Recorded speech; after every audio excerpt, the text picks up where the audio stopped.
One for watching my video. आज हम discuss करेंगे .NET 8 या .NET 8 कोर में कैसे हम कोई भी बिल्ड या एप्लीकेशन या एपीआई को कैसे डिप्लॉय करें या पब्लिश कोड करें और IIS लोकल होस्ट में कैसे हम डिप्लॉय करें। तो इसके लिए हम सबसे पहले हमें कुछ रिक्वायरमेंट सॉफ्टवेयर होता है जिसे हमें डाउनलोड करना होगा। तो .NET 8 कोर में को अगर आप डिप्लॉय करना चाहते हैं हो या होस्टिंग करना चाहते हैं तो आपको रिक्वायर्ड जो सॉफ्टवेयर है उसे आपको इंस्टॉल करना पड़ेगा। तो गूगल पर जाकर आप सर्च करो होस्ट बंडल 8.0।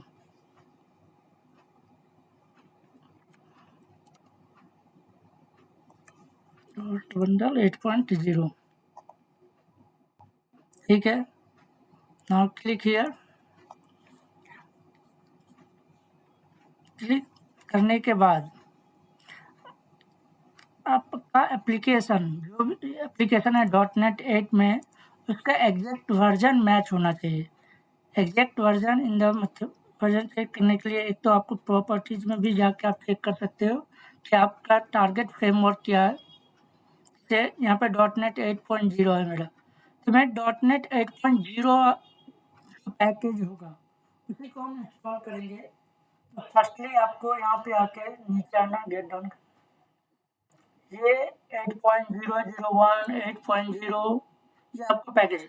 सबसे पहले आपको इंस्टॉल करना है ASP.NET Core Runtime 8.00। ये क्लिक कर देना, आपको होस्ट बंडल पे क्लिक कर देना है।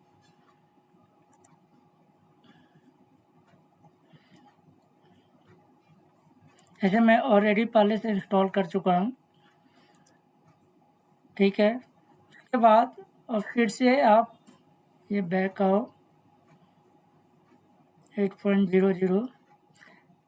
अगर आपके पास SDK 8.00 नहीं सपोर्ट करते, SDK 8.00 भी आपको इंस्टॉल करना होगा। अगर 64 बिट का है 64 बिट या 31 बिट का। And again .NET 8 run time 8.00 आपको इंस्टॉल करना पड़ेगा। तो ये पैकेज आपको इंस्टॉल करना है सबसे पहले। उसके बाद अगर आप इंस्टॉल कर लिए हैं तो मैं कंट्रोल पैनल में दिखाता हूँ कि कैसे आपको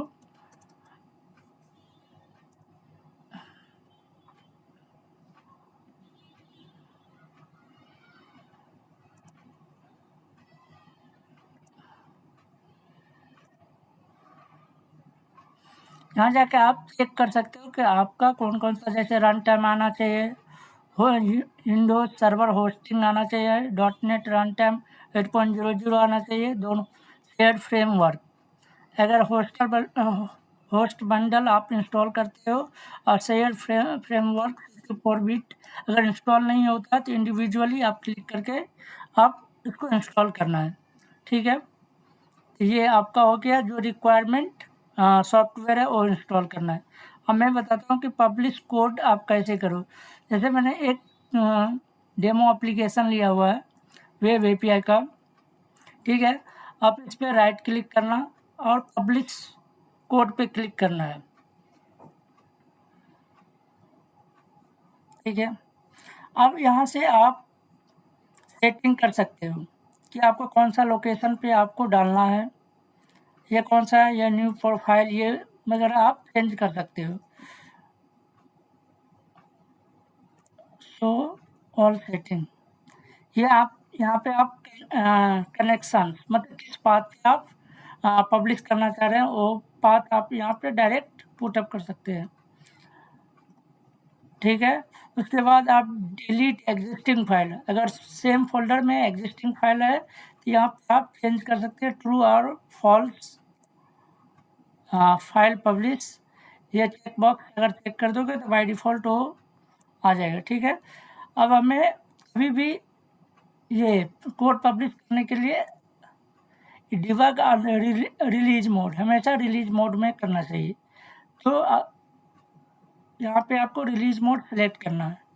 देन ठीक है। नाउ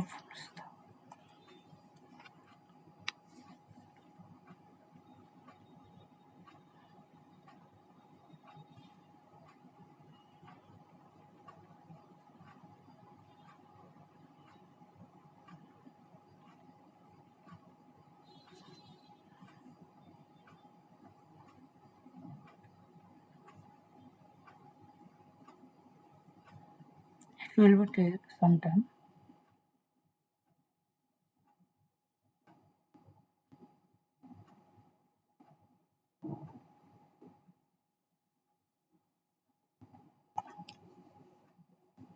एक्चुअली डिबग करके फिर से ये बिल्ड करता होगा, बिल्ड करके फिर DLL फाइल बनाता है, देख सकते हो।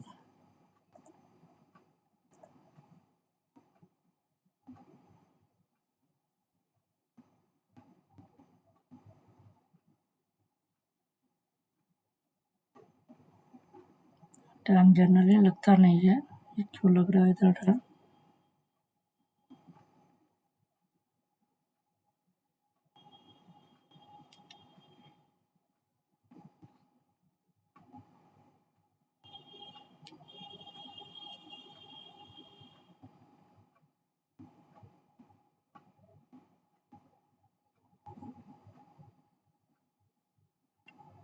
ठीक है, ये पब्लिश सक्सेस हो गया। ये हमारा डेमो टेस्ट फोल्डर में आ गया। आप वहाँ से भी क्लिक करके डायरेक्ट आ सकते हैं। यहाँ पे क्लिक कर दो, डायरेक्ट उसी पाथ पे। ठीक है, अब हम इस कोड को, ये पब्लिश DLL फाइल को हम डिप्लॉय करेंगे IIS में। इसके लिए IIS ओपन करते हैं।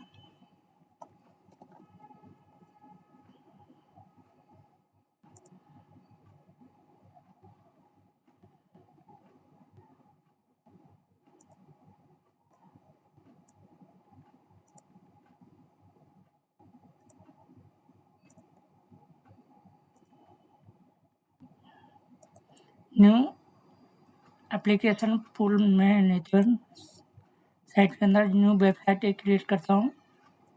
उसका नाम लिख दिया डेमो API और फिजिकल पाथ यहाँ पे मैं ये सेट कर दूंगा।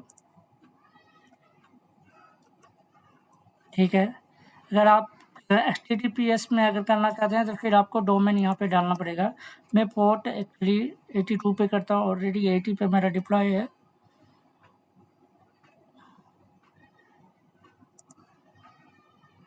ठीक है, अब मैं इसका एप्लीकेशन पूल से आप एक्सप्लोर करके पाथ भी चेक कर सकते हैं। अब ये एप्लीकेशन पूल में जाके आपको चेक करना है डेमो API। अब हाँ, अगर कोई आप इसको पब्लिश करो, मैनेज वेबसाइट को ब्राउज करो, फिर देखते हैं हमें क्या आता है।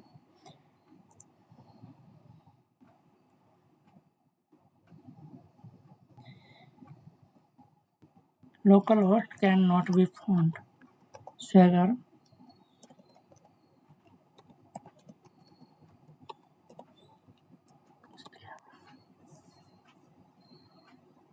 ठीक है, हो सकता है कि कभी आप ये सक्सेसफुली डिप्लॉय हो गया, बट कभी कभी ये होता है कि डिप्लॉय करने के बाद ये 50019 का एरर आते हैं।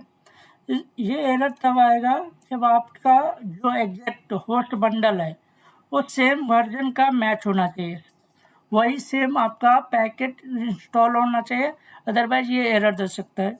दूसरा हो सकता है कि आपने एप्लीकेशन पूल में जो .NET .NET CLR जो आपने सेलेक्ट किया वो सपोर्ट ना करे, तो आप इसे चेंज करके जैसे नो मैनेज कोड करके भी आप चेक कर सकते हो कि ये हो रहा है कि नहीं। दूसरा इशू एक ठीक है, ये दोनों पे कर रहे हैं। कभी इशू होता है परमिशन का इशू। परमिशन का इशू आप इस तरह से चेक कर सकते हैं। तो ये जो आपने वेबसाइट क्रिएट किया है उस पर जाके आप राइट क्लिक करो, फिर सिक्योरिटी पे जाओ और फिर परमिशन आप देख सकते हैं, या कभी कभी iOS यूज़र को ऐड करना रहता है तो आप यहाँ से ऐड कर सकते हैं इस एप्लीकेशन पूल के लिए। तो उसके लिए आपको यहाँ पे नेटवर्क सेलेक्ट करना होगा, ठीक है। ये मैं नेक्स्ट वीडियो में बताऊँगा, ठीक है। Thank you for watching my video. अगर आपका इशू रिजॉल्व हो गया हो या पब्लिश सक्सेसफुली या बेनिफिट हुआ हो इस वीडियो से, तो प्लीज़ लाइक एंड सब्सक्राइब। इस तरह से मैं .NET क्विक सोल्यूशन का वीडियो डालता रहता हूँ। Thank you for watching my video. Thank you.